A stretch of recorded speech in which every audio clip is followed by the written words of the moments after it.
একটা রাতের অন্ধকারে মানুষকে আপনি ঠেলে দেওয়ার চেষ্টা করতেছেন, কিন্তু মানুষ এটা তো কোনো আপনি এটা বস্তা না এই হিন্দু সিভিলাইজেশনে, যেটা তারা অখণ্ড ভারতের কথা বলতেছে। তো একটা গোল দাঁড় করিয়েছে যেটাকে তারা অ্যাচিভ করতে চায় এবং এর সাথে একটা religious sentiment connected. So is similar like Israel, তারা যেভাবে এখানে গ্রেটার ইসরায়েলের একটা স্বপ্ন দেখে এবং তার সাথে রিলিজিয়াস সেন্টিমেন্ট কানেক্ট করা আছে, তো সেই অনুযায়ী তারা পরিকল্পনা করে কাজ করছে। অ্যান্ড এখানে সিমিলার থিংস তারা এটাকে রেপ্লিকেট করতে চায় এখানে। তো যখন একটা দেশের সরকারি দল বিরোধী দল দুটোরই আসলে প্রতিযোগিতা করতেছে ভারতকে তুষ্ট রেখে ক্ষমতায় থাকা বা ক্ষমতায় আসা, তখন মানে এই টেলস ইউ যে হাউ মানে আমরা কতটা অসহায়। Because if we hold on to the লা ইলাহা ইল্লাল্লাহ, এর চেয়ে বড় আর কি হতে পারে, এর চেয়ে স্ট্রং কি হতে পারে? বরং আমাদের পরিকল্পনা থাকবে যে আমরা কিভাবে পুরো ভারতটাকে দখল করে এটা খেলাফতের মধ্যে নিয়ে আসবো।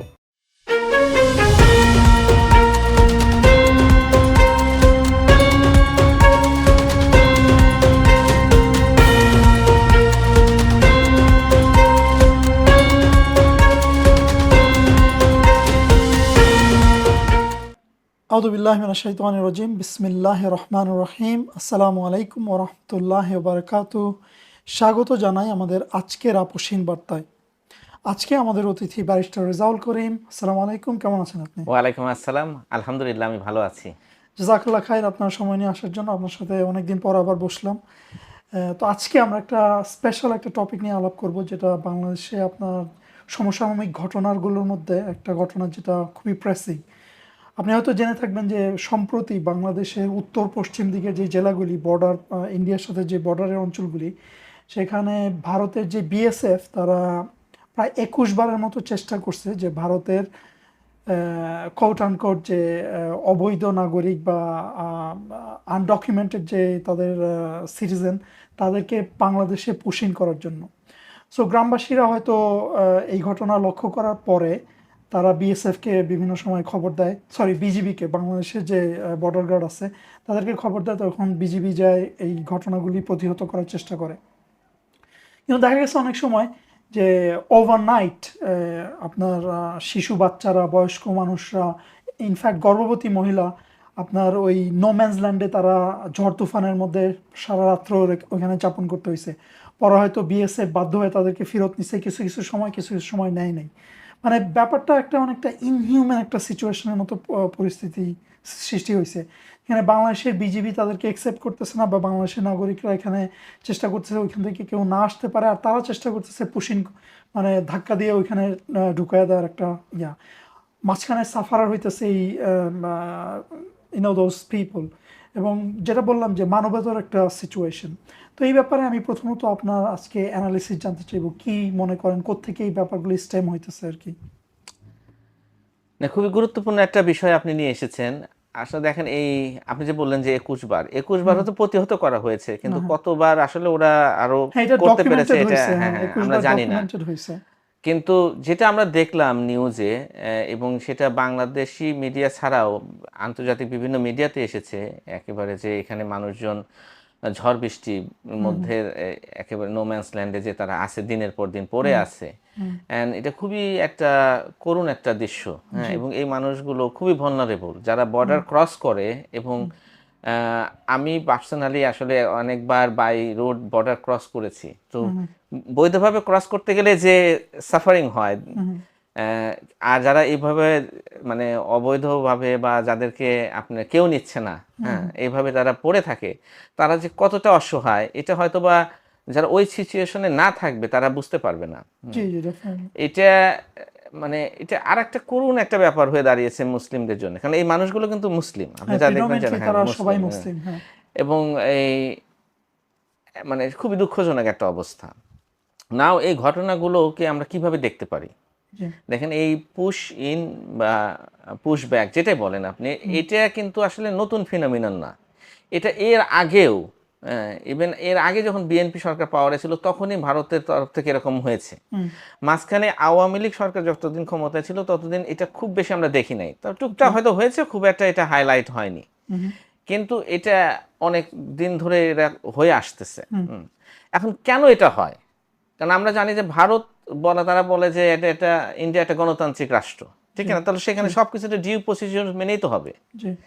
তো সে ডিউ প্রসিডিউর হলে তো এরকম হওয়ার কথা না, যে আপনি একজন মানুষকে, যদিও সে একটা অবৈধ নাগরিকও হয়, হ্যাঁ ডিউ প্রসেস আছে, ডকুমেন্টস প্রসেসের না মাধ্যমে থাকে, যায়। তাহলে আপনি একটা প্রসিডিউর ফলো করে তারপরে আপনি সেটাকে করবেন। এই যে রাতের অন্ধকারে মানুষকে আপনি ঠেলে দেওয়ার চেষ্টা করতেছেন, এটা তো মানুষ, এটা তো কোনো আপনি এটা বস্তা না, ঠিক জি না, এটা জি। ফেন্সিডিলের বস্তা না, বা আপনার একটা পেঁয়াজের বস্তা না যে আপনি এটা ধাক্কা দিয়ে দিলেন, হ্যাঁ আপনি এমন না ওই যে পাশে। ধরেন আমরা ওয়েস্টার্ন কান্ট্রিগুলিতে কি দেখি, তারা চার্টার্ড ফ্লাইট করে দেয় মানুষকে ডিপোর্ট করার জন্য, মেক শিওর করে হিউম্যান রাইটস ভায়োলেশন না হয়।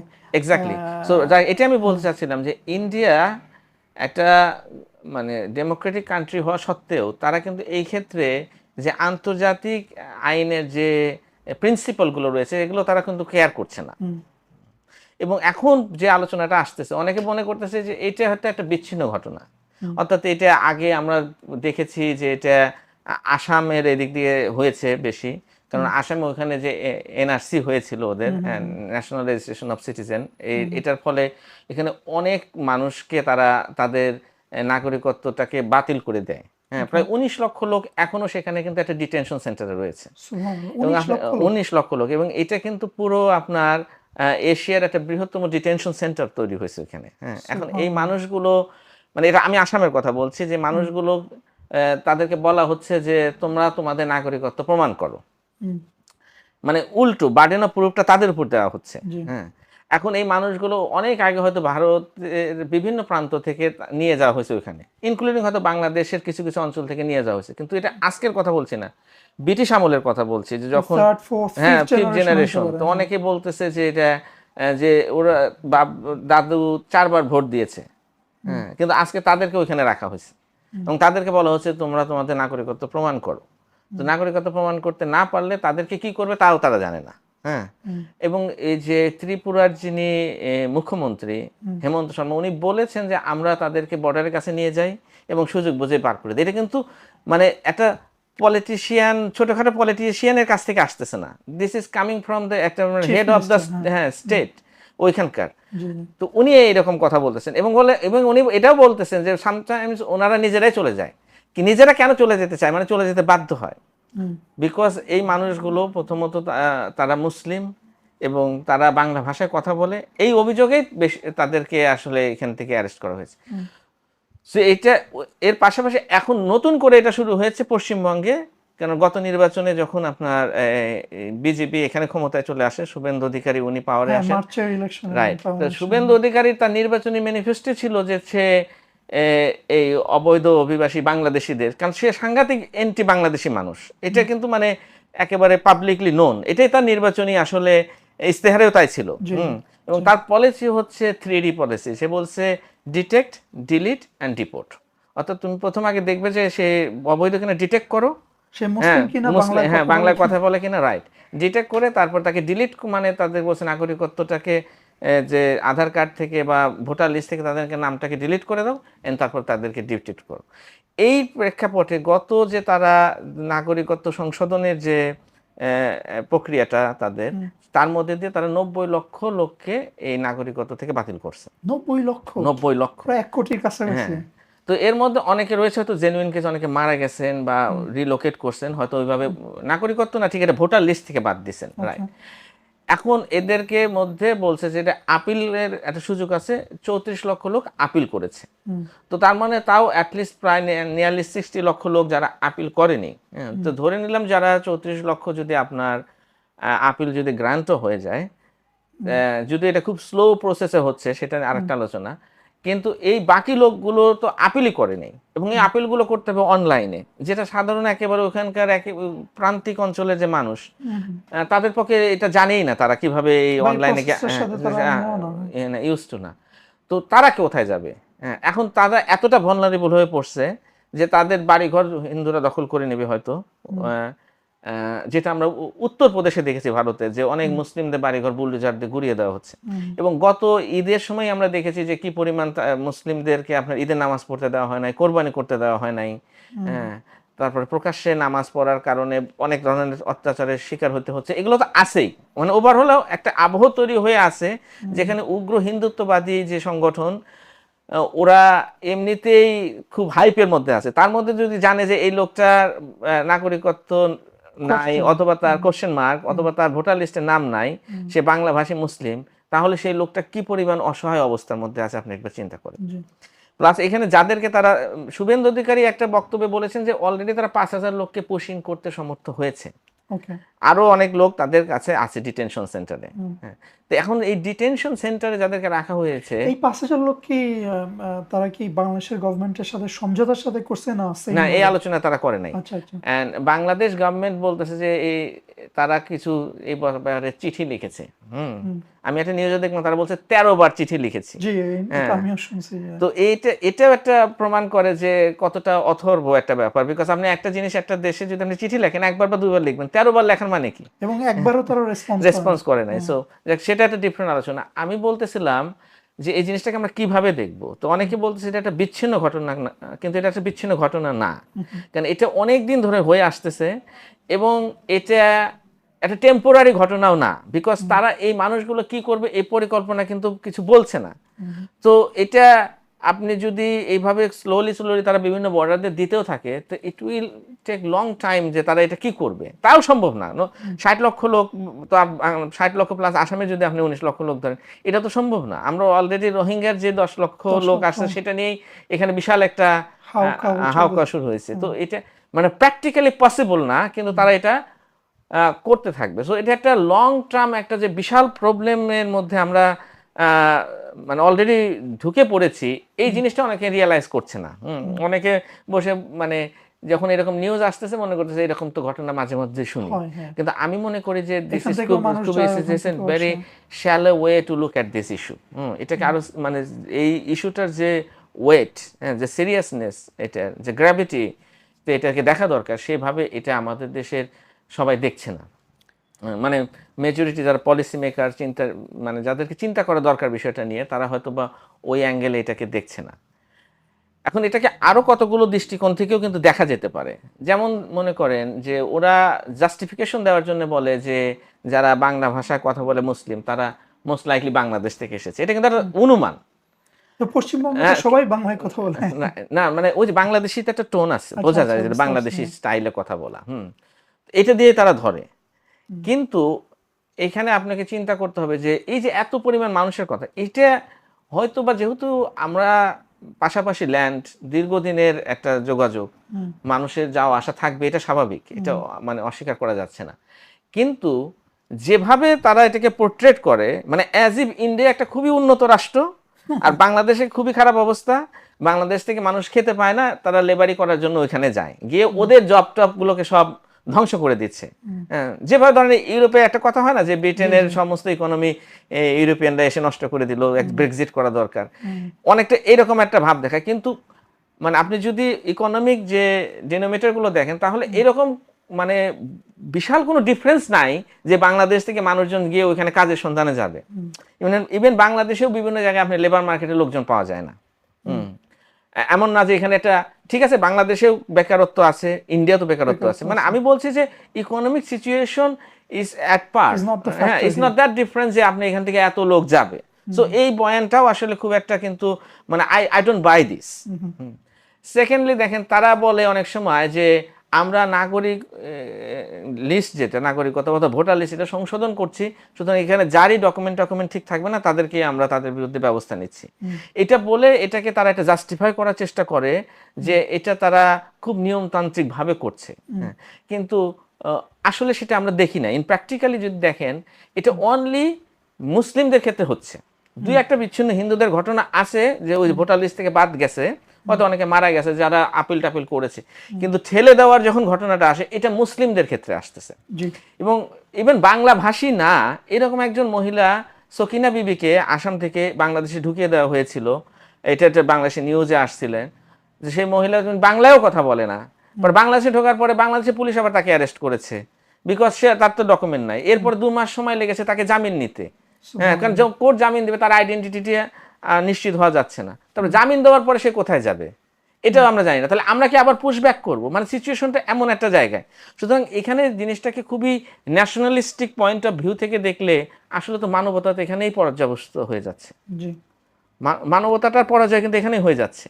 কারণ আপনি তো এখানে মানুষ, মানুষ আটকে আছে, যেভাবে রাইট, যেভাবে আমরা ওই ব্যাক ইন দোজ ডেজে রোহিঙ্গারা নৌকা নিয়ে ঘুরে বেড়াচ্ছে, কেউ তাদেরকে নিচ্ছে না, এটা কিন্তু সেই সিচুয়েশনে জাস্ট শুধু এখানে নৌকায় না থেকে তারা হয়তো বেড়ায় আটকে আছে, রাইট, অথবা ওইখানে যে পরিমাণ অত্যাচার বা বাড়িঘর জ্বালিয়ে দেওয়া হয়েছিল সেই পরিস্থিতি এখনো তৈরি হয়নি, কিন্তু এর হতে কতক্ষণ? কারণ যেভাবে ভারতের মধ্যে আপনার এই উগ্র হিন্দুত্ববাদী আইডিয়াটা আপনার দিনকে দিন আরো স্ট্রং থেকে স্ট্রঙ্গার হচ্ছে, তারা বিভিন্ন অঞ্চল, যেমন পশ্চিমবঙ্গ তো বিজেপির দখলে ছিল না, এখন এটা দখলে চলে আসছে, তো ওভারঅল ইন্ডিয়ার বিশাল অংশ এখন তাদের দখলে, সো তারা যে মোমেন্টামের মধ্যে রয়েছে এবং তারা পরিকল্পিতভাবে এখানে মানে মুসলিমদেরকে নিধন করা, মানে একটা জাতিগত নিধন, যেটা এথনিক ক্লেনজিং এর একটা পরিকল্পনা, এবং এটা শুভেন্দু অধিকারী কিন্তু পরিষ্কারভাবে বলেছেন, এর আগে তার স্পষ্ট মানে রেকর্ডেড বক্তব্য রয়েছে, উনি বলছেন যেভাবে গাজায় ইসরায়েলিরা মুসলমানদেরকে শায়েস্তা করেছে এইভাবে বাংলাদেশ মুসলিমদেরকে শায়েস্তা করা হবে, নাটকীয়ভাবে বলছে তার গুরুত্বপূর্ণ বক্তব্য, এটা তো রেকর্ডেড। সো এর এত কিছুর পরেও জিনিসটাকে আসলে লাইটলি নেওয়ার কিছু নাই কিন্তু, এবং তারা বলে যে পুশিন আমরা করছি নাগরিকত্ব বা আমাদের ভোটার লিস্টকে ক্লিয়ার করার জন্য, তো পুশিন যেহেতু আপনি করছেনই, এখানে যদি জিনিসটা খুবই অবজেক্টিভলি তারা করত, তাহলে আমার কাছে মনে হয় যে বাংলাদেশের সাথে ভারতের যে চলাফেরা, এর বেশিরভাগ মানুষ আসলে হিন্দু সম্প্রদায়ের, কারণ তাদের আত্মীয় স্বজন রয়েছে, ব্যবসা বাণিজ্য আছে, অনেকেই জানে। আমি পার্সোনালি, আমি যেখানে আমি উত্তরবঙ্গের ছেলে, এবং আমি যে অঞ্চলের, এই অঞ্চলটা একটা হিন্দু প্রধান অঞ্চল, এখানে আমার অনেক বন্ধুরা, আমরা যারা ছোটবেলা পড়াশোনা করছি, আজকে তারা ইন্ডিয়াতে সেটেল করে গেছে, অনেক বন্ধুরা আছে এখনো সেটেল করে নাই, কিন্তু তার ভাই বোনরা ওইখানে আছে। তো এই যে মানে স্বাভাবিকভাবে তাদের সম্পর্কটা আরো অনেক বেশি, তো সুতরাং তারা যখন চলাফেরা করে, মেজরিটি ক্ষেত্রে দেখা যায় যে তারা এই বৈধভাবে যায় না, তো অবৈধভাবে যদি ধরে ফেরত পাঠানো ইস্যু আসতো, তাহলে আমার কাছে মনে হয় যে সেখানে হিন্দুদের সংখ্যাটা বেশি হইতো, কিন্তু সেটা আমরা দেখি না। সুতরাং এখান থেকে আমি বুঝি যে জিনিসটা এতটা মানে সহজ না, বা এতটা সাচ্চা না, যে যেরকম ভাবে তারা তুলে ধরে, যে ইনোসেন্সি যেটা দেখায়। থার্ড হচ্ছে, আর একটা পয়েন্ট আমি এখানে বলতে চাই, সেটা হচ্ছে দেখেন, ওরা যদি অবৈধ অভিবাসীদের নিয়ে এতই কনসার্ন হয়, তাহলে এই যে বাংলাদেশের জুলাই আন্দোলনের সময় যে গণহত্যাকারী আওয়ামী গুন্ডারা, এর বিশাল অংশ ভারতে গিয়ে আশ্রয় নিয়েছে, স্পেশালি পশ্চিমবঙ্গে। হ্যাঁ, তো তাদেরকে তোমরা পুশিন করছো না কেন? তাদেরকে পুশিন করলে তো আমরা সদরে তাদেরকে গ্রহণ করে তাদেরকে আমরা বিচারের সম্মুখীন করতে পারি, তো সেটা কিন্তু করছে না। সুতরাং এটা আসলে মানে দুই দেশের মধ্যে যে একটা আন্ডারস্ট্যান্ডিং এর থেকেও হচ্ছে না, বা এদের তাদের কোনো সহি নিয়াত থেকেও হচ্ছে না, বরং এর পিছনে একটা গভীর ষড়যন্ত্র রয়েছে এবং একটা ইল মোটিভ রয়েছে। এই জিনিসটা আমাদেরকে বুঝতে হবে। ইন্টারেস্টিং।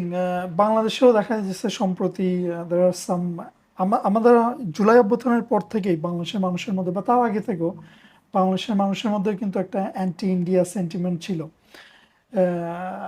বিভিন্ন কারণে। সম্প্রতি এরকম অনেকটা ঘটনার মধ্যে একটা আছে যে ডক্টর জাহাদুর রহমান, ওই প্রাইম মিনিস্টার যে অ্যাডভাইজার, উনি অফিসিয়াল কারণে ইন্ডিয়াতে ট্রাভেল করতেছিলেন, তো ওখানে দিল্লি এয়ারপোর্টে তাকে হেনস্থা করা হয় এবং খুবই অপমানজনক ব্যবহার করা হয় তার সাথে, এবং অবশেষে তাকে বলা হয় যে আপনি চাইলে এন্টার করতে পারেন। তো ওই অবস্থায় হি রিফিউজ টু এন্টার।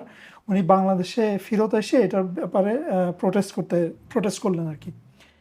আরেকটা ঘটনা, যে বাংলাদেশে ভারতের যে নবনিযুক্ত অ্যাম্বাসেডর দীনেশ ত্রিবেদী, উনি একটা বক্তব্যে বা একটা ইন্টারভিউর মধ্যে বলতেছিলেন, এই তো আমরা হেঁটে চলে আসলাম ভারত থেকে বাংলাদেশে, আমাদের এক আকাশ এক বাতাস, তারা অনেক স্ট্রং ডেমোক্রেসি, আমরা অনেক স্ট্রং ডেমোক্রেসি, আমরা যদি এক হয়ে যাই আমরা গ্লোবাল সুপার পাওয়ার হয়ে যাব, যেটা বাংলাদেশি জনগণ এত ওয়েল রিসিভড করে না। এটা নিয়ে অনেক ক্রিটিসিজম আসছে।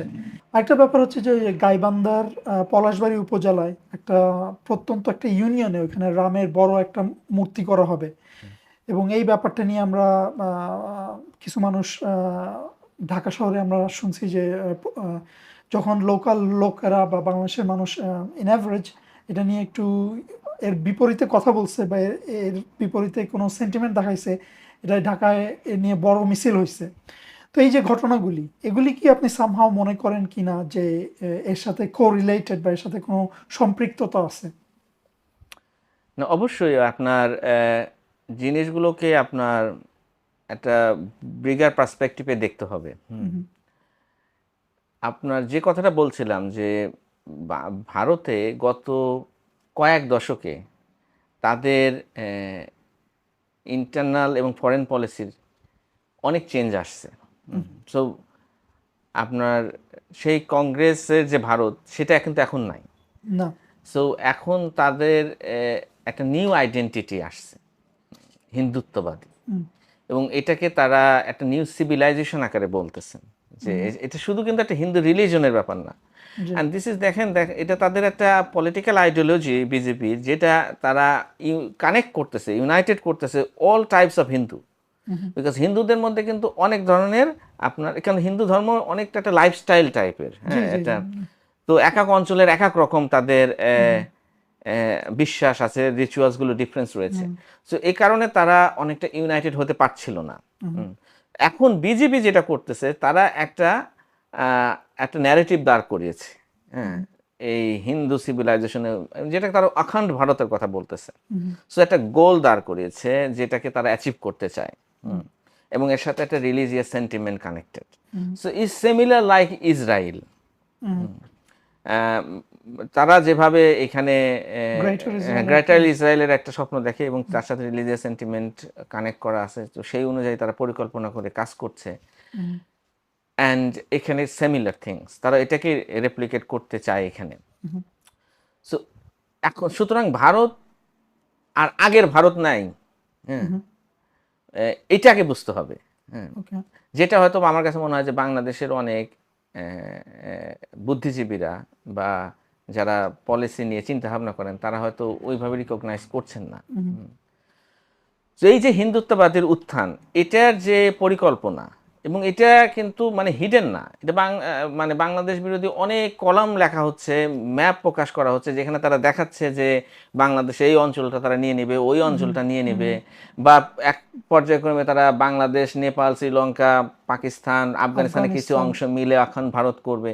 এটা তারা তো এই ব্লু প্রিন্টটা তারা দিয়ে দিচ্ছে যে তারা কোথায় যাবে। হ্যাঁ, সো আর আমরা এটাকে পাত্তা দিচ্ছি না। আমরা মনে করছি যে এটা একটা বিচ্ছিন্ন ঘটনা, বা এটা মানে হয়তো এত সিরিয়াস না। তো এটা মাথায় রাখা দরকার। এখন এইটাকে যদি আপনি মাথায় রাখেন জিনিসটা, তাহলে দেখবেন যে এই যে ঘটনাগুলো আপনি বললেন, হ্যাঁ, এগুলো এখানে তখন অর্থবহ হয়ে ওঠে। প্লাস ইন্টারন্যাশনাল পলিটিক্সটাকেও আপনাকে মাথায় আনতে হবে। সেটা কিভাবে প্রাসঙ্গিক আমি সেখানে আসছি পরে। দেখেন, এই যে পুশ ইন করা, এটা রাইট, আমি অ্যাকসেপ্ট করি যে প্র্যাকটিক্যালি পসিবল না যে আপনি 60 লক্ষ লোককে পুশ ইন করবেন বাংলাদেশের মধ্যে, হ্যাঁ, কিন্তু এটার মধ্যে দিয়ে তারা অনেক কিছু মানে একটা অ্যাচিভ করতে চায়, মানে একটা টেস্ট করতে চায়।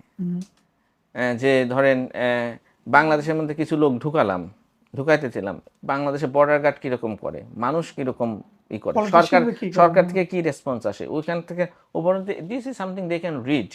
কারণ তাদের যদি বৃহত্তম পরিকল্পনা থেকে থাকে যে আমি এই অঞ্চলটার উপরে কন্ট্রোল নিব বা দখল করে ফেলবো, তাহলে এই জিনিসটাকে নিয়ে তো একটা লং টার্ম একটা স্টাডি থাকবে, এবং তারই একটা মানে অংশ হচ্ছে যে আপনি এখানকার সেন্সিটিভিটিটা আপনি রিড করবেন।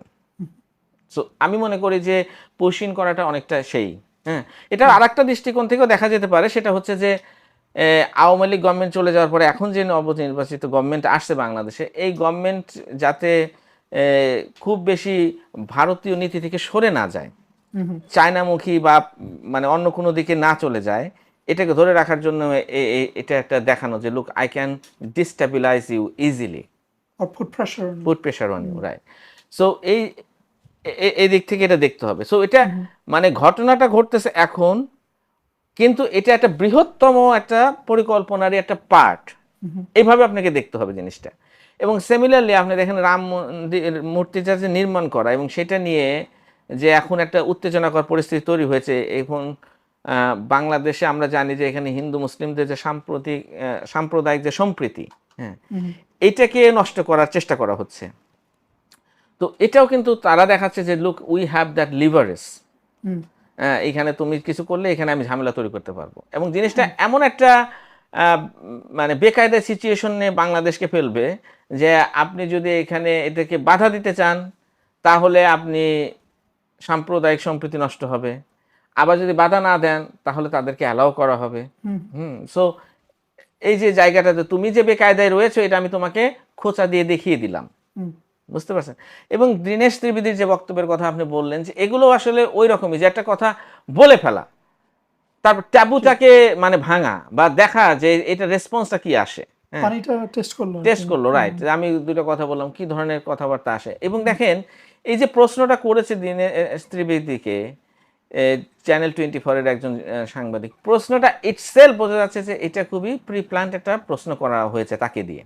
পরে যে একজন চাটুকার বলছেন না, উনি প্রথম প্রশ্নটাই করেছেন যে আপনারা একটা বৃহৎ দেশ, আমরা ছোট দেশ, আপনারা আমাদেরকে লালন পালন করবেন। এটা তো বাংলাদেশের সেন্টিমেন্ট না। অ্যাবসলিউটলি না। তো এই জিনিসটা তাহলে সেই প্রশ্নটা তার মানে এটা আমার কাছে মনে হয় না যে এটা ইন গুড ফেইথে কোনো জার্নালিস্ট এই প্রশ্নটা করেছে, সাজানো ছিল, এটা সাজানো। মানে এটা ইনভেস্টিগেশন করা দরকার যে কেন সেই জার্নালিস্ট, এবং তার আরো নথিপত্র খুঁজে বের করা দরকার, তার যোগসূত্র কোথায় কোথায় আছে দেখা দরকার। একইভাবে রাম মূর্তি তৈরি করা হচ্ছে, বাংলাদেশে বিভিন্ন হিন্দু গোষ্ঠীরা বিভিন্ন জায়গায় বিভিন্ন ধরনের মূর্তি নির্মাণ করেন, কিন্তু এত বিশাল মূর্তি নির্মাণ করছেন, যিনি করছেন তার এই অর্থের সংস্থান কোথা থেকে আসতেছে, বা তার মোটিভ কি, তার ব্যাকগ্রাউন্ড কি, দিস আর ইনভেস্টিগেশনের ম্যাটার, যেটা করা দরকার, কিন্তু সেইটা হচ্ছে না। তো আলটিমেটলি আপনি পুরো জিনিসটাকে আসলে এই জায়গা থেকে দেখতে হবে।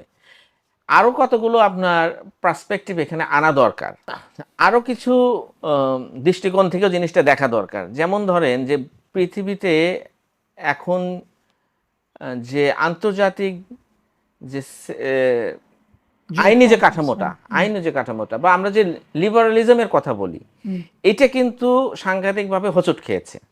আমরা রিসেন্টলি বিভিন্ন ইরানের সাথে যে যুদ্ধ, তার আগে আপনার মাদুরোকে তুলে নেওয়া ভেনেজুয়েলাতে, বিভিন্ন ঘটনা থেকে, বা মার্কিন যুক্তরাষ্ট্র বলতেছে যে আমরা এটা গ্রিনল্যান্ড দখল করে নেব, রাশিয়া আপনার ইউক্রেন দখল করে নিয়েছে।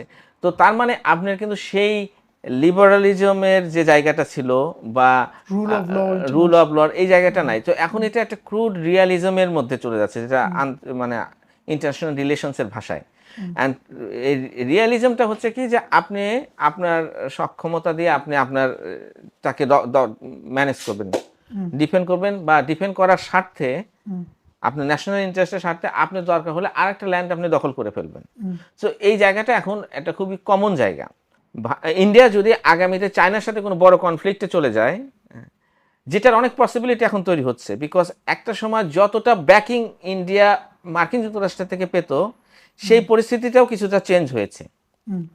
সো ইন্ডিয়া এখন চিন্তা করতেছে যে আগামীতে তার সাথে চায়নার যে মোকাবেলাটা হবে, এটা তাকে নিজে নিজে ডিল করা লাগতে পারে। এবং সেই ক্ষেত্রে তার বড় একটা সমস্যা হচ্ছে তার উত্তর পূর্ব দিককার স্টেটগুলো, যেটা বাংলাদেশের থেকে পূর্ব দিকে রয়েছে, অরুণাচল প্রদেশ সহ বাকি কয়েকটা। অরুণাচল প্রদেশটা স্পেশালি চায়না স্বীকারই করছে না যেটা ভারতের একটা রাজ্য, তারা মনে করছে এটা তাদের রাজ্য। সো এটা নিয়ে একটা লং ডিসপিউট রয়েছে, এবং সেই ডিসপিউটের কারণে যদি কোনো মিলিটারি কনফ্লিক্ট দেখা দেয়, তখন তাদের জন্য এই যে আমরা যেটা চিকেন নেক বলি, শিলিগুড়ি করিডোরটা, এটা এনাফ হবে না, তাদের এটাকে এক্সপ্যান্ড করতে হবে।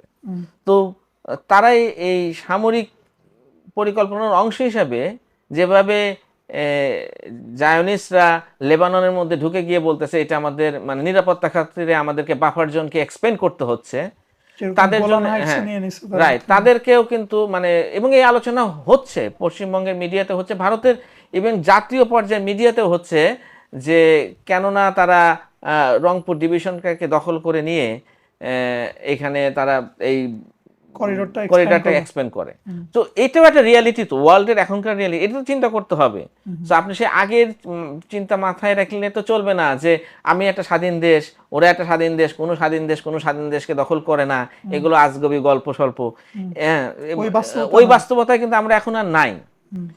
প্লাস বাংলাদেশের এই পাশেও রয়েছে আপনার মায়ানমারকে নিয়ে যে কনফ্লিক্টটা এখানে, এবং সেটা যদি কোনো কারণে কখনো চায়নার সাথে মার্কিন যুক্তরাষ্ট্রের বড় কোনো কনফ্লিক্ট দেখা দেয়, এবং তখন আমরা যেভাবে দেখলাম যে হরমুজ প্রণালী বন্ধ হয়ে যাওয়ার কারণে যে ধরনের উত্তেজনা তৈরি হয়েছিল, যে ক্রাইসিস তৈরি হয়েছিল ওয়ার্ল্ডে, তখন কিন্তু মালাক্কা প্রণালী বন্ধ হয়ে গেলে বঙ্গোপসাগর হয়ে যাবে কি একটা ইম্পর্টেন্ট জায়গা। কারণ এই অঞ্চলটা দিয়েই তখন বাণিজ্যের ট্রেডটা হতে হবে। তো সেই জন্য বঙ্গোপসাগর এটা স্ট্র্যাটেজিক্যালি ভেরি ইম্পর্টেন্ট। তো সেটার দখল রাখার চেষ্টা করবে চায়না, সেটার একটা কন্ট্রোল রাখার চেষ্টা করবে মার্কিন যুক্তরাষ্ট্র এবং ইন্ডিয়াও। তো এই জায়গাগুলোর অ্যাক্সেস পাওয়ার জন্যেও তাকে কোনো না কোনোভাবে এই আইদার বাংলাদেশকে তাকে একটা মানে তার করদ রাষ্ট্রে পরিণত করতে হবে, যেভাবে সাবসার্ভিয়েন্ট করতে হবে, অথবা যদি এটা না হয় কোনো কারণে, কারণ তারা রিড করে যে বাংলাদেশের মধ্যে আবার এন্টি ভারত সেন্টিমেন্ট আছে অনেক স্ট্রং, এখানে ইসলামিক ফোর্সের উত্থান হচ্ছে, এগুলো চিন্তা করে যদি ওটা না হয় অল্টারনেটিভলি তারা কোনো একটা পার্টকে দখল করে তাদের যে করিডোরটাকে এক্সপ্যান্ড করতে হবে। সো এই পরিকল্পনাগুলো যে তাদের আছে সেটাকেও তো আমাদের মাথায় রেখে পুরো জিনিসটাকে চিন্তা করতে হবে। সো এই দীনেশ ত্রিবেদী একটা কথা বললেন, এটা একটা বিচ্ছিন্ন ঘটনা, পুশিন করলো একটা বিচ্ছিন্ন ঘটনা, সবকিছু বিচ্ছিন্ন ঘটনা বলে যদি আমরা বসে থাকি, তার মানে it's as if like Titanic ফুটো হয়ে গেছে, নিচ দিয়ে পানি ঢুকতেছে আর উপরে আপনি গিটার বাজাচ্ছেন, ব্যাপারটা এরকমই। আচ্ছা, আপনি এতক্ষণ যেই ঘটনাগুলি বা যেইভাবে ব্যাপারটা বিশ্লেষণ করলেন, মনে হচ্ছে এটা খুবই একটা ডায়ার একটা সিচুয়েশন, এবং ইন দ্য নিয়ার ফিউচার বা লং টার্ম ফিউচারের মধ্যে এটা বাংলাদেশের জন্য বড় একটা চ্যালেঞ্জ হবে, যেহেতু ইন্ডিয়া এমন একটা কান্ট্রি যেটা বাংলাদেশের চারপাশ দিয়ে ঘেরা, এবং তারা এমন প্রেশার পয়েন্ট সৃষ্টি করতে পারে আমাদের উপরে, যেটা আমাদের জন্য, যেটা আমি বললাম যে it could B a big challenge. So এই পরিস্থিতিতে আমাদের যেই সব মহল থেকে এই ব্যাপারটা, এই চ্যালেঞ্জটা নিয়ে কাজ করা উচিত বা তাদের প্ল্যানিং করা উচিত, ফর এক্সাম্পল গভর্নমেন্ট, আমাদের ফরেন পলিসি বা আমাদের ডিফেন্স স্ট্র্যাটেজি, এইসব মহলে এই ব্যাপার নিয়ে কাজ করা উচিত। সো আপনি কি আমাদেরকে বলতে পারেন যে তারা কি ধরনের কি করা হইতেছে, বা কোনো চিন্তা ভাবনা আছে কিনা বাংলাদেশের, বা সোফার মানে এটা নিয়ে কি উদ্বিগ্ন কিনা? ওয়েল, দেখেন, প্রথমত হচ্ছে যে 24-এ যে গণ আন্দোলন হলো, যার মধ্যে দিয়ে আমরা হাসিনার পতন করতে সক্ষম হলাম, এটার মধ্যে তো অনেকে ভাবছে যে আমরা বোধহয় এত ভারতীয় যে বলয় থেকে আমরা বের হয়ে আসতে পারছি, because Sheikh Hasina was non Indian agent. হ্যাঁ, কিন্তু রিয়ালিটি কিন্তু তা না, বিকজ আপনার বাংলাদেশের বিভিন্ন স্পেয়ারে আসলে ভারতীয় আধিপত্যবাদ রয়ে গেছে, এবং পোস্ট জুলাই আপনি দেখছেন যে অনেক সচেতন ছাত্র মহল তারা কিন্তু আন্দোলনটা কন্টিনিউ করে গেছে, মানে করতে চেয়েছে যে ভারতীয় আধিপত্যবাদের বিরুদ্ধে, এবং সেই ভয়েসগুলো এখনো আছে। প্রমিনেন্ট ভয়েস ছিল ওসমান হাদি, যাকে আবার সুপরিকল্পিতভাবে হত্যা করা হয়েছে। এরপর যে ইন্টারিম গভর্নমেন্টের সময়, তখন ভারতের সাথে বাংলাদেশের সম্পর্কটা বলা হয় যে এটা তলানিতে গিয়ে ঠেকছিল। এখন আবার নির্বাচিত সরকারের পরে দাবি করা হচ্ছে, উভয় সাইড থেকে দাবি করা হচ্ছে যে এটা এখন একটা ইমপ্রুভিং হচ্ছে। ভিসা প্রক্রিয়া যেগুলো বন্ধ ছিল আবার সেগুলো আবার রিজিউম করা, বা আরো বিভিন্ন রকমের কূটনৈতিক পর্যায়ে চলাফেরা শুরু হয়েছে। তো এগুলোর মধ্যে দিয়ে আসলে চিন্তা করা হচ্ছে যে আসলে ভারতের সাথে সম্পর্কটা কোথায় নিয়ে যাবে বাংলাদেশ। এখন আপনি যে প্রশ্নটা করলেন যে আগামীর যে ডেঞ্জারটা রয়েছে, যে চ্যালেঞ্জটা রয়েছে, সেটা মাথায় রেখে আসলে আমাদের বর্তমান যে সরকার বা আমাদের যে রাষ্ট্র, যে হোল সেট আপ, এটা আসলে যা করণীয়, সে করণীয়টা ঠিক করতে পারছে কিনা প্রথমত, সেটা, এবং সেটাকে এক্সিকিউট করতে পারছে কিনা। তো প্রথমত আমি বলবো যে দেখেন, আসলে এই কারেন্ট সেট আপের মধ্যে এটা শুধু ডিফিকাল্ট না, ইম্পসিবল। বিকজ এখন বাংলাদেশ 24-এর পরে আমি মনে করি যে একটা রাজনৈতিকভাবে খুবই দুর্বল অবস্থায় আছি আমরা। যদিও 24-এ আমরা সবাই ঐক্যবদ্ধ হয়েছিলাম, কিন্তু ঐক্যবদ্ধ হয়েছিলাম মানে আমাদের বেসিসটা কি ছিল যে আমরা শেখ হাসিনার পতন চাই, কিন্তু তারপরে কিন্তু অনেক ডিভিশন তৈরি হয়ে গেছে ভিতরে।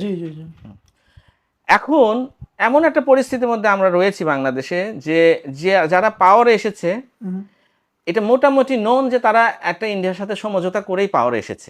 So they can't take a very strong মানে একটা স্ট্যান্ডিং চান্স নিতে পারবে না। এটা মানে সাধারণ জনগণও বোঝে। জি।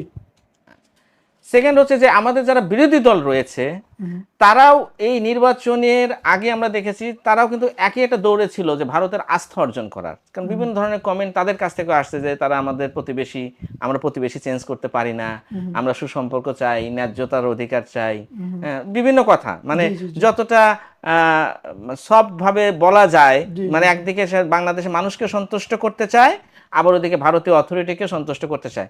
বিকজ এই যে বিরোধী দল বা এখন যারা পাওয়ারে আসছে এই রাজনৈতিক দলগুলো আসলে ক্ষমতায় যাওয়ার প্রতিযোগিতায় আছে, এবং এটাই হচ্ছে গণতান্ত্রিক রাজনীতির রিয়েলিটি, যে আপনি পাওয়ারে যেতে চান, পাওয়ারে যাওয়া, এবং পাওয়ারে যেতে গেলে আপনি ফরেন, বাংলাদেশের মতো কান্ট্রিতে একটা রিয়েলিটি হচ্ছে যে আপনি ফরেন পাওয়ারগুলোর কাছ থেকে আপনার এই ভ্যালিডেশনটা নিয়ে আসতে হবে, যে তারা আপনাকে অথরাইজ করবে যে ঠিক আছে তুমি যেতে পারো। তো সেই চেষ্টার মধ্যেই রয়েছে। তো যখন একটা দেশের সরকারি দল বিরোধী দল দুটোরই আসলে প্রতিযোগিতা করতেছে ভারতকে তুষ্ট রেখে ক্ষমতায় থাকা বা ক্ষমতায় আসা, তখন মানে এই টেলস ইউ যে হাউ, মানে আমরা কতটা অসহায় সাধারণ জনগণ, যারা আসলে জনগণ কিন্তু ভারত বিদ্বেষী মনোভাব পোষণ করে। তাহলে এইটা হচ্ছে একটা রিয়েলিটি। সেকেন্ড হচ্ছে দেখেন বাংলাদেশে আমরা যদিও বিতাড়িত করে দিয়েছি শেখ হাসিনাকে, কিন্তু আওয়ামী লীগ তো একটা বড় রাজনৈতিক দল এবং তার অনেক সমর্থক রয়েছে, এবং এর অনেক বড় একটা মানে অংশ এখন ভারতে অবস্থান করতেছে, নেতা নেত্রীদের মানে সমর্থকদের না, যারা আগের এই ফ্যাসিস্ট শাসন ব্যবস্থার সাথে জড়িত ছিল, বিভিন্ন দায়িত্বের পজিশনে ছিল, এরাও ভারতের মধ্যে রয়েছে। তো ওটা এবং তাদের একটা যদিও মানে হয়তো বা খুব ফার ফেস্ট, কিন্তু তাদের একটা পরিকল্পনা আছে যে তারা they will come back to Bangladesh, এবং বাংলাদেশে আসতে গেলে এখানে একটা ডিস্টেবিলিটি, একটা সাপোর্টেজ তৈরি করতে হবে, ডিস্টেবিলিটি করতে হবে, এবং সেটার জন্য তারা কিন্তু আশা করে ভারত তাদের সাহায্য করবে। সো দেখেন একটা দুঃখজনক রিয়ালিটি আমাদের জন্য যে আমাদের বড় রাজনৈতিক দলগুলো সবাই আসলে বাংলাদেশে রাজনীতি করতে চায়, ক্ষমতায় আসতে চায় ভারতকে সাথে নিয়ে সন্তুষ্ট করে। তো এটাই এটা বর্তমান রাজনৈতিক যে কাঠামোটা, এটার হচ্ছে আপনার সবচেয়ে একটা মানে দুঃখজনক দিক। রাইট, এখন দেখেন কি করণীয়, এটা খুব সিম্পল। কিছু কিছু মহল থেকে আলোচনাগুলো আসতেছেও যে আমাদেরকে তাহলে যেহেতু ওরা দখল করে নেওয়ার হুমকি দিচ্ছে, তাহলে আমাদেরকে এখানে সামরিক সক্ষমতা বাড়াতে হবে। কিন্তু সামরিক সক্ষমতা বাড়াইতে যদি আমরা চাই, এটা কি ইন্ডিয়া করতে দিবে? না, ডেফিনেটলি করতে দিবে না। যখন আপনি একটা পদ্মা ব্যারেজের মতো একটা পরিকল্পনা হাতে নিয়েছেন, বা আপনি পাকিস্তান থেকে একটা এয়ারক্রাফট কেনার কথা বলতেছেন, বা ওখানকার সাবমেরিন বঙ্গোপসাগরের মতোয়ানের একটা আলোচনা চলতেছে, তখনই কিন্তু পুশিন করে ডক্টর জাহিদুর রহমানকে হেনস্থা করে একটা বার্তা কিন্তু দিয়ে দিচ্ছে যে my boy don't go too far. Right, so এটা তো মাথায় রাখতে হবে যে আপনি এই কাঠামোর মধ্যে থেকে আপনি আসলে সামরিক সক্ষমতার যে অর্জন যেটা দরকার, কিছু না কিছু তো করতে দিবে। হ্যাঁ, আর সেটা দিয়েই তারা তখন জনগণকে তুষ্ট করবে যে আমরা এই করেছি সেই করেছি। হ্যাঁ, কিন্তু they will not allow you to be, মানে এত পাওয়ারফুল হতে দিবে না যে তাদের যে পরিকল্পনা সেই পরিকল্পনার জন্য আপনি কোনো একটা বড় বাধা হয়ে দাঁড়ান। বুঝতে পারছেন? হয়তো বা আমরা ওভারনাইট দেখবো না যে তারেক রহমান শেখ হাসিনার মতো হয়ে গেছে, কিন্তু আলটিমেটলি ভারতের জন্য বাংলাদেশকে খুবই দরকার। এখানে তারা চাইবে না যে এখানে এমন কেউ থাকুক, যে কারণে কিন্তু তারেক রহমান বা বিএনপি এই সুবিধাটা পেয়েছে, সাপোর্টটা পেয়েছে। কেননা তারা জানে যে শেখ হাসিনা তো চলে গেছে, এখন তারেক রহমান হচ্ছে তাদের জন্য একটা বিকল্প। তারেক রহমান যদি ফেল করে, হয়তো জামাত ইসলামী একটা লাইনের মানে রেসের মধ্যে রয়েছে আর কি, ওয়েটিং লিস্টে। হ্যাঁ, বাট তারা এটা ছাড়বে না, বিকজ তাদের যে বৃহত্তর পরিকল্পনা এবং চায়নাকে সাথে যে তাদের যে সংঘাতের যে দ্বন্দ্ব, এটাকে মাথায় রাখলে বাংলাদেশ ইজ সো ক্রুশিয়াল। তারা দে ক্যানট জাস্ট এটা মানে এটা ইগনোর করতে পারে না, এটাকে তারা মানে যে কোনোভাবে হোক রাখবে। লাস্ট অপশন হচ্ছে সামরিকভাবে দখল করে নেওয়া, কিন্তু এটা হয়তো প্রথমে যাবে না, কিন্তু তারা যতটা পারে এখানে তারা কন্ট্রোল করার চেষ্টা করবে।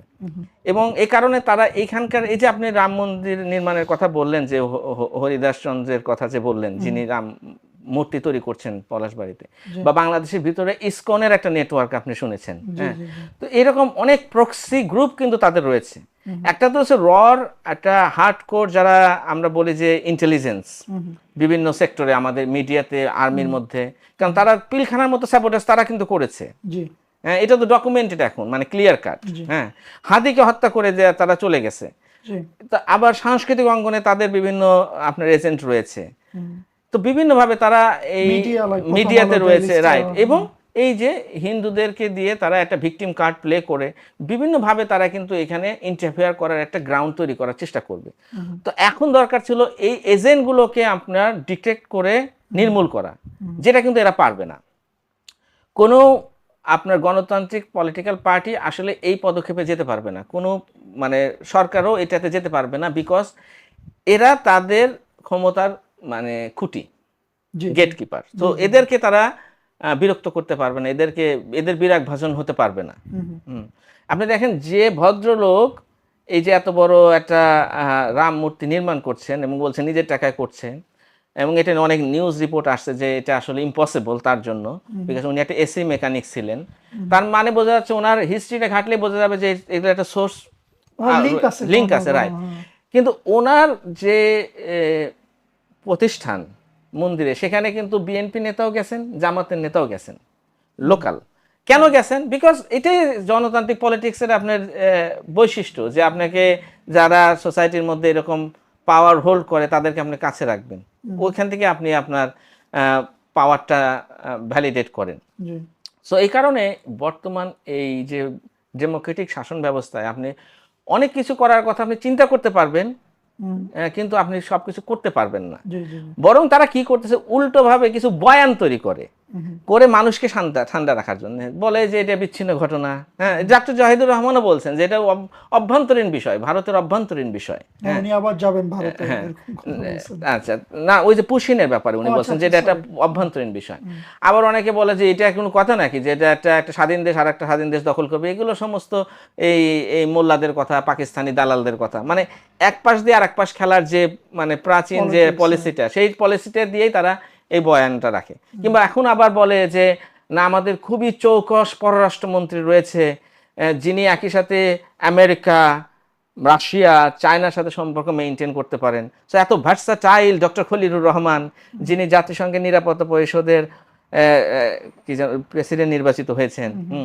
তো এইরকম লোক থাকতে আমাদের তো আন্তর্জাতিক মহলে অনেক যোগাযোগ, হ্যাঁ, এইখানে ভারত কিছুই করতে পারবে না। মানে জিনিসটাকে তারা নিয়ে আসতেছে খুবই ব্যক্তিতান্ত্রিক ভাবে, এবং ওই একই বক্তব্য অন্যান্য নেতাদের কাছ থেকে আসতেছে। জামাতের নেতারা বলবে যে আমরা আরো দেশপ্রেমিক, হ্যাঁ, আমরা ভারতকে আমাদের উপর আধিপত্য করতে দেব না। তারেক রহমানও বলতেছেন যে আমরা আসলে শেখ হাসিনার মতো না, আমরা হ্যাঁ দেশ বেঁচে দেব না। কিন্তু all down to the person. কিন্তু আপনি কিন্তু এখানে প্রিপারেশনটা দরকার ইনস্টিটিউশনালাইজ, পলিসি ওয়াইজ কাঠামোটার কি রকম রয়েছে, সেই কাঠামোটার মধ্যে কোথায় দুর্বলতা রয়েছে সেটা ডিটেক্ট করতে হবে, অ্যান্ড সেটাকে আপনাকে ভেঙে চুরে নতুন কাঠামো এমনভাবে গড়ে তুলতে হবে যাতে আপনি you can strongly deal with them. সেটা কিন্তু হচ্ছে না। মানে এখন আপনার ব্যাপারটা হচ্ছে কি, আপনি সাপের সাথে খেলতেছেন। সাপের সাথে যদি আপনি বিন নিয়ে খেলেন, আপনি সাপুরিয়াদের দেখবেন, তখন দেখবেন যতক্ষণ বিন বাঁচতে থাকে সাপ কিছু করে না। হ্যাঁ, ওইটাই হচ্ছে সমস্যা। কিন্তু আপনি যখনই সুযোগ পাবে সাপ আপনাকে সফল দেবে। তো আমাদের ডেঞ্জারটা রয়ে গেছে এইখানে। তো আমরা যখন খেলতে পারতেছি, মনে করতেছি যে ওকে আমি মানে মোর দ্যান সার্ভাইভিং, আমি খুবই মানে যোগ্য একজন শাসক। কিন্তু আপনি তো আসলে এই সাপকে যে আপনাকে ঘায়েল করবে, এটা তো ম্যাটার অফ টাইম। আর উল্টো যে আপনি এই সাপকে যে আপনি বশ করবেন, তার কোনো পরিকল্পনা আপনার হাতে নাই। সুতরাং এই কারেন্ট যে রাষ্ট্র ব্যবস্থা এবং বর্তমানের যে পলিটিক্স, এই পলিটিক্স দিয়ে আপনি ভারতের মতো এই রাষ্ট্রকে আপনি ডিল করতে পারবেন না। We need a different type of politics for sure. Very interesting. I think আজকের এই কথা বলার পর also bring in the podcast to a close as well. Last সেগমেন্টে আপনার কাছে আমার প্রশ্ন থাকবে যে ওকে, ইফ দিস পলিটিক্স যদি আমাদেরকে কোনো সলিউশন না দেয়, এমন একটা বড় যেটা প্রবলেম আমরা বলতেছি যে নিয়ার ফিউচারে this would be one of the biggest challenge বাংলাদেশের জন্য, has been in the past as well. তো এইটাকে ডিল করার জন্য কী ধরনের পলিটিক্স দরকার? I know in our past discussion আপনার সাথে যখনই আলাপ আলোচনা হয়, আপনি ইসলামিক শাসন ব্যবস্থার কথা বলেন, ইসলামিক রাষ্ট্র ব্যবস্থার কথা বলেন, খিলাফত রাষ্ট্রের কথা বলেন। Some of it which I appreciate, some of it maybe আমি হয়তো এতটা বুঝি না, বা some of it maybe even আমি অ্যাগ্রিও করি না। সো এই পার্টিকুলার যে ইস্যুটা আজকে আমরা আলাপ করলাম, এইটা কিভাবে একটা ইসলামিক রাষ্ট্র ব্যবস্থা ডিল করবে বা এই চ্যালেঞ্জটা কিভাবে তারা মোকাবেলা করবে? রাইট, খেলাফত রাষ্ট্র ব্যবস্থা যেটার কথা আমি বরাবরই বলে আসি, এটাই একমাত্র মানে সলিউশন যেটা আসলে আমাদের সার্বভৌমত্বের এবং এই মুসলিম জনগোষ্ঠীর সুরক্ষা দিতে পারে। কারণ এটা যদি আমরা প্রতিষ্ঠা করতে মানে যত দেরি করব তত আসলে আমাদের উপরে এই আমাদের যারা শত্রু তারা আরো শক্তিশালী হবে। কারণ খেলাফত রাষ্ট্র এইগুলো ব্যাপার খুব ক্লিয়ার কাট ডিল করবে। হ্যাঁ, মানে মানে এই ধরনের আমরা এই খেলাধুলার মধ্যে থাকবো না। হ্যাঁ, মানে স্ট্যান্ডিংটা প্রথম থেকে খুব স্ট্রেট কাট স্পষ্ট। প্রথমত হচ্ছে যে খেলাফত রাষ্ট্র মানে ডে ওয়ান থেকে ডিক্লেয়ার করবে ভারত একটা শত্রু রাষ্ট্র। ওকে। এবং শত্রু রাষ্ট্র ওইটা ভাবে চিন্তা করেই আমি আমার সমস্ত পলিসিটা ঠিক করব। বিকজ মানে এটা তো মানে শি হ্যাজ বিন মানে একটা ভিলেজেন কান্ট্রি, রাইট? সো আমাদের যে এনিমি স্টেটে আকারে সে ব্যবহার করতেছে এবং সে যেহেতু একটা ডিরেক্ট থ্রেট আমাদের জন্য, তো আমি কেন আমাকে মানে সেভাবে প্রস্তুত করব না? হ্যাঁ, তাহলে প্রথম কথা হচ্ছে যে খেলাফত রাষ্ট্র সামরিকভাবে, অর্থনৈতিকভাবে এবং রাজনৈতিকভাবে অন্য কোনো রাষ্ট্রের উপর ডিপেন্ড করবে না। এটা মানে আমাদের সক্ষমতা তৈরি করতে হবে ফ্রম ডে ওয়ান। এই সক্ষমতা তৈরি করার পরিকল্পনাটা থাকবে। অবভিয়াসলি কিছু জিনিস মিলিটারি ইকুইপমেন্ট এগুলো ডেভেলপ করার কিছু সময় লাগবে, কিন্তু মানে আমি কারো কাছে বাধা না। আমাকে দিল্লি, ওয়াশিংটন, মস্কো থেকে আমাকে নিয়ে আসতে হবে না, খবরদারি হ্যাঁ পারমিশন নিয়ে আসতে হবে না যে আমি এইটা করব ওইটা করব। আমি যেখান থেকে পারি, আমার যে টেকনোলজি রয়েছে, আমার যে সক্ষমতা রয়েছে, অ্যান্ড আমার যেখান থেকে আউটসোর্স করা দরকার হয় আমি করব on my terms and condition. Because আমি চাইবো যে আমার সক্ষমতা অর্জন হোক। মানে আমি একটু কম্পেয়ার অ্যান্ড কন্ট্রাস্ট করতে চাচ্ছি। বর্তমান রাষ্ট্র ব্যবস্থা কিন্তু ওই চিন্তার দিকে যাচ্ছে না, ওই ভিশনটা রাখছে না। তারা ভাবছে যে কিভাবে ব্যালেন্স করা যায়। আমি ব্যালেন্সের কথা বলতেছি না, আমি বলছি আমি নিজে কিভাবে এখানে স্ট্রং ভাবে দাঁড়াবো। আচ্ছা, যেহেতু আমি শত্রু রাষ্ট্র ডিক্লেয়ার করে দিতে পারবো, সুতরাং আমার ভিতরে ওদের যে সমস্ত এজেন্টগুলো রয়েছে এগুলোকে আমি স্ট্রংলি ডিল করব। এখানে কোনো মার্সি থাকবে না। হ্যাঁ, বিকজ এটা আমরা রাসূল সাল্লাল্লাহু আলাইহি ওয়াসাল্লামের সিরা থেকেও দেখেছি যে মদিনার মধ্যে যারা এই ধরনের ছিল তাদেরকে রাসূল সাল্লাল্লাহু আলাইহি ওয়াসাল্লাম ডিল করেছেন কিভাবে। So we have a blue print রয়েছে একটা স্টেট এস্টাবলিশমেন্টের পর থেকে এটা কিভাবে শক্তিশালী একটা সুপার পাওয়ারে পরিণত হয়। এটা তো কোনো গালগপ্প না ইসলামের জন্য, দ্যাটস ডকুমেন্টেড আমাদের সিরার মধ্যে, হিস্ট্রির মধ্যে রয়েছে। হ্যাঁ, সো এগুলো আমরা সেইভাবে ইমপ্লিমেন্ট করব।